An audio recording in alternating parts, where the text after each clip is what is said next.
अस्सलाम वालेकुम। जैसे कि हम मॉडर्न फिज़िक्स को हमने स्टार्ट किया हुआ है चैप्टर नंबर 19 को। आज हमारा बहुत ही अहम टॉपिक है, that is black body radiation.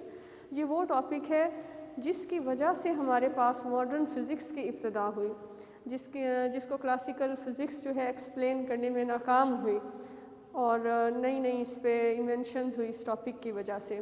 That is black body radiation. तो फर्स्ट ऑफ ऑल इस टॉपिक को स्टार्ट करने से पहले हमें ये जानना है what is the white and what is the black, what is the difference between white and the black. जैसे ये आपके पास वाइट बोर्ड है, अगर ये कलर में वाइट है तो इस वाइट का क्या मतलब है, और अगर कोई चीज़ टोटली ब्लैक है तो उस ब्लैक का क्या मतलब है, पहले हमने ये समझना है। एक वाइट कलर जो हमारे पास होता है, हम जानते हैं कि वाइट जो है 7 कलर्स पे मुश्तमिल होता है। ये कहाँ से हमें पता चला? जब वाइट लाइट को प्रिज्म में से गुजारा गया तो हमने देखा कि वहाँ से 7 कलर्स में वो जो है वाइट लाइट जो है हमारे पास उसमें वेवलेंथ उसकी आई जो है वो इमिट आउट हुई। ठीक है, तो वाइट लाइट जो होती है वो तमाम कलर्स को रिफ्लेक्ट बैक कर देती है। तो वाइट कलर क्या, जब उसके ऊपर लाइट कलर्स फॉल होते हैं तो तमाम कलर्स को रिफ्लेक्ट करती है, लेकिन जो ब्लैक कलर होता है हमारे पास ये तमाम कलर्स को अपने अंदर एब्जॉर्व कर लेता है।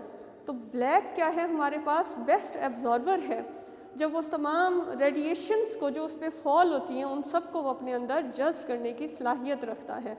तो this is the black and white difference. तो ब्लैक बॉडी रेडिएशन फिर क्या है, या ब्लैक बॉडी हमारे पास क्या है? तो ब्लैक बॉडी हमारे पास एक ऐसी बॉडी है जिसके ऊपर जब रेडिएशन फॉल होती हैं तो वो तमाम रेडिएशंस को क्या करती है, एब्जॉर्व कर लेती है। तो इसको किसने डिस्कवर किया? 1806 में हमारे पास किरचॉफ, जिनके आपने ऑलरेडी रूल्स किरचॉफ रूल पढ़े हुए हैं, ये किरचॉफ ने फ़र्स्ट टाइम हमारे पास जो है ब्लैक बॉडी को इन्वेंट किया था। किस तरह से किया था? उन्होंने कहा कि आपके पास कोई भी जो है ऐसे यूँ समझें, कोई भी आपने ऐसे बंद डब्बा ले लिया है, कोई भी बॉडी जो चारों तरफ से बंद हो और उसमें एक छोटा सा सुराख हो। अब वो सुराख कितना होना चाहिए?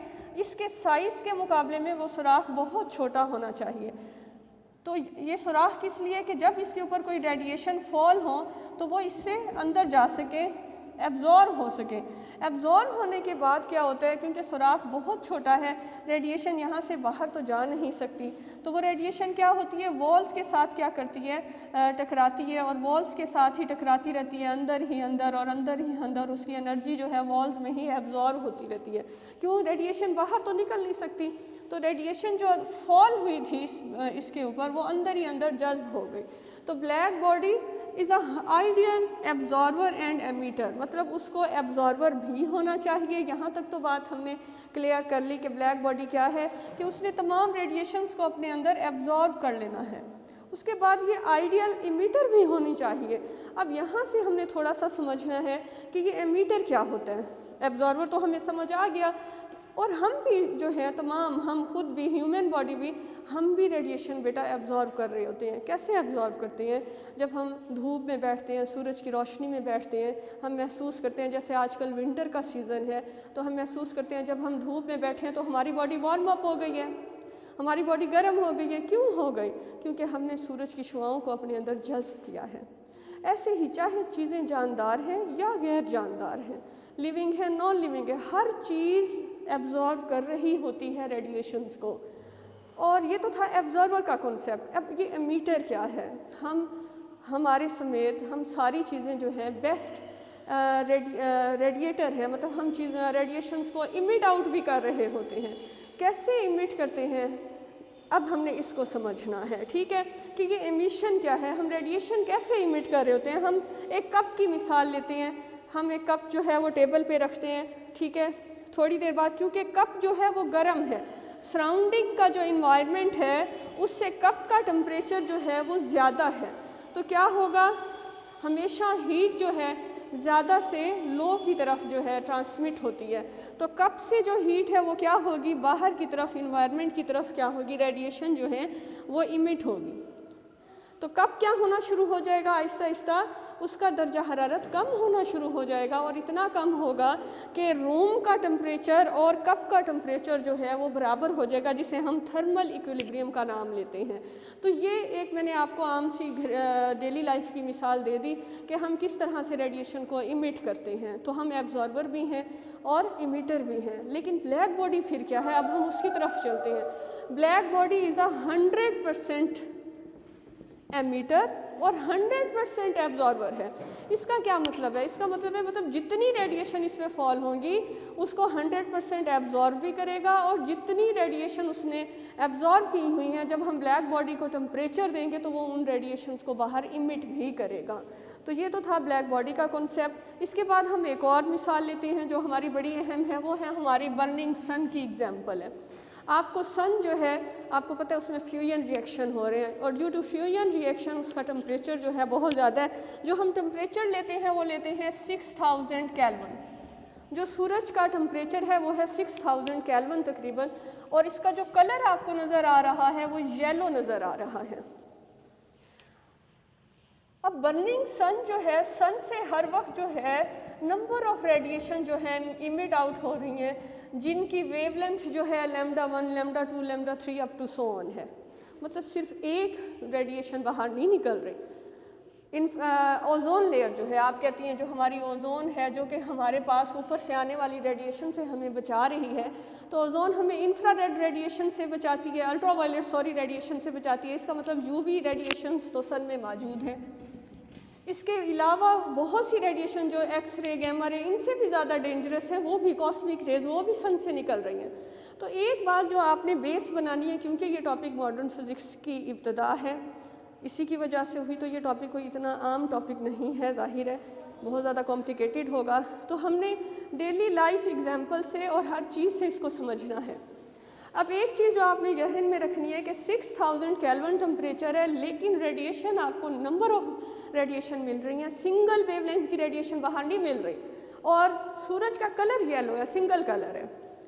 ये चीज़ आप जहन में रखें कि आपने पहले भी पढ़ी हुई है कि कलर्स जो हैं वो हमें लैम्डा के बारे में बताते हैं। एक स्पेशल रेडिएशन, एनर्जी की रेडिएशन जो है एक स्पेशल कलर रखती है। अगर रेड है तो उसकी लैम्डा और है, ब्लू है तो उसकी लैम्डा और होगी।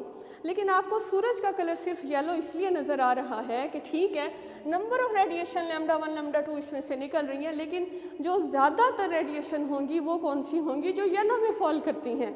इसलिए ज़्यादा डोमिनेंट कलर उसका कौन सा है? येलो है।